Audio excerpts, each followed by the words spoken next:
Dans un monde où la technologie permet d'infiltrer les rêves, l'esprit humain est devenu le nouveau terrain de jeu, mais aussi le nouveau champ de bataille. C'est dans ce paysage mental que Christopher Nolan nous plonge avec Inception, un thriller de science-fiction sorti en 2010 qui redéfinit les frontières de la réalité. Le film nous présente Dom Cobb, un extracteur de génie, capable de voler les secrets les plus précieux enfouis dans le subconscient de ses cibles pendant qu'elles rêvent. Mais cette compétence l'a transformé en un fugitif international, le privant de tout ce qu'il a jamais aimé, notamment de ses enfants. Le film baigne dans une atmosphère à la fois élégante et anxiogène, où les costumes impeccables et les décors grandioses, des rues cimes de Paris aux forteresses enneigées, contrastent avec la fragilité d'un monde qui peut s'effondrer à tout instant. Le style visuel de Nolan, marqué par une photographie précise et des effets spéciaux révolutionnaires qui défient la gravité, nous immerge dans un labyrinthe d'une complexité vertigineuse. Aux côtés de Cobb, interprété par un Leonardo DiCaprio hanté et charismatique, gravite une équipe de spécialistes. Arthur le pragmatique organisateur, Ariane, la jeune et brillante architecte de rêve, Ims le faussaire capable de changer d'apparence dans le subconscient, et Youssouf le chimiste qui concocte les sédatifs pour stabiliser les mondes oniriques. Ensemble, ils forment une unité d'élite, naviguant dans les méandres de l'inconscient. Le ton est celui d'un film de braquage intellectuel, matinée de drame psychologique, où chaque dialogue est ciselé et chaque scène est une pièce d'un puzzle monumental. L'intrigue se met en branle lorsque Cobb se voit offrir une chance de rédemption. Un puissant homme d'affaires, Saito, lui propose d'effacer son casier judiciaire et de lui permettre de rentrer chez lui. En échange, Cobb doit accomplir l'impossible. Non pas une extraction, mais une inception. Il ne s'agit plus de voler une idée, mais d'en implanter une nouvelle dans l'esprit d'un homme, Robert Fisher, l'héritier d'un empire énergétique concurrent. L'idée à semer est simple en apparence, mais profonde dans ses implications. Mon père ne veut pas que je suive ses traces.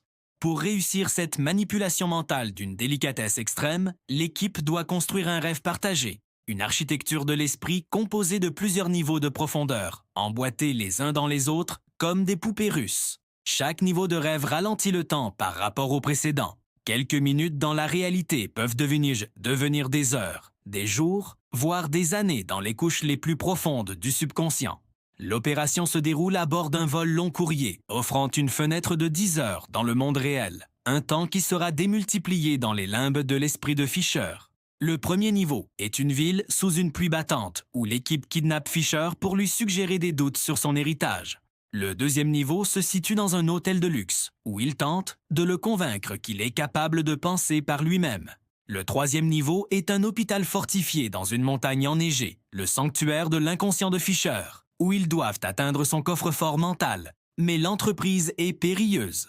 Non seulement ils doivent faire face aux projections du subconscient de Fisher, des gardes armés qui défendent son esprit, mais Cobb est constamment saboté par sa propre projection de mal, sa défunte épouse.